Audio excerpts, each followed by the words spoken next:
ప్రధానంగా ఎన్టీఆర్ కాలనీలో సైకో హాల్చల్ చేస్తా ఉన్నాడు. ప్రధానంగా ఇతనికి భార్య చనిపోయి మొత్తం మతి స్థిమితం లేకుండా తిరిగేటువంటి పరిస్థితి ఉంది.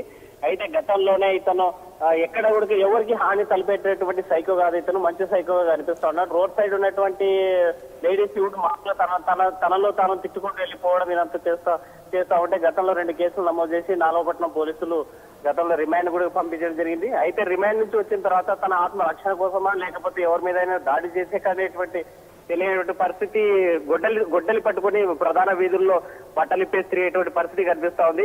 మరి ఈ నేపథ్యంలో స్థానికంగా ఉన్నటువంటి ప్రజలు కూడా భయాందోళనకు గురవుతున్నారు. సురేఖ, రైట్, ఇప్పుడు అక్కడ తాజా పరిస్థితి ఎలా ఉంది అండి? అధికారులు ఏమంటున్నారు దీని బట్టి? సురేఖ, ఈ యొక్క సైకో అయినటువంటి దాసును అరెస్ట్ చేసేందుకు పోలీసులు కూడా రంగంలో దిగడం జరిగింది. అయితే తన చేతిలో గొడ్డలి ఉంది, ఎవరి మీద దాడి చేస్తాడనేటువంటి ఎవరిపైన దాడి చేస్తాడేమో అంటే భయాందోళనకి గురయ్యేటువంటి పరిస్థితి పోలీసుల్లో ఉంది.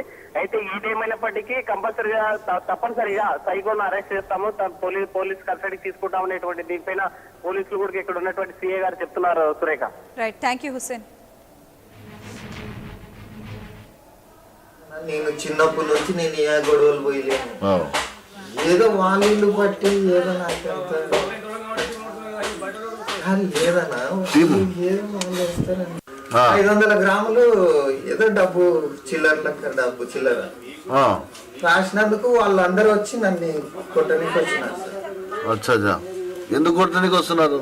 ఏదో మా ఆయన చిరంజీవి ఫ్యాన్స్ అని నేను అడగలేక నోడుతో కొద్దిగా రాసి పెట్టింది అనమాట, సిగ్నల్స్ మాదిరి.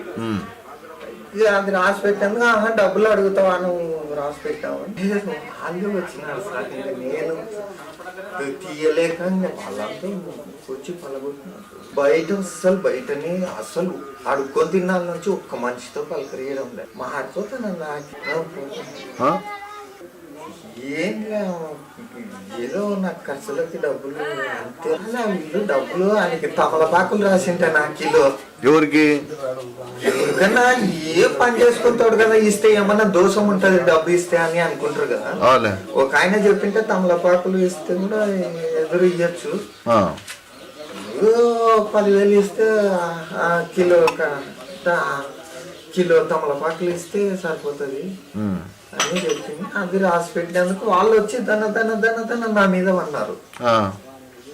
నా మీద పడితే ఇంకా నేనేం చేస్తానన్నా, నేను చిన్నప్పటి నుంచి నేను ఏ గొడవలు పోయలేను. ఏదో వాళ్ళు బట్టి ఏదో నాకు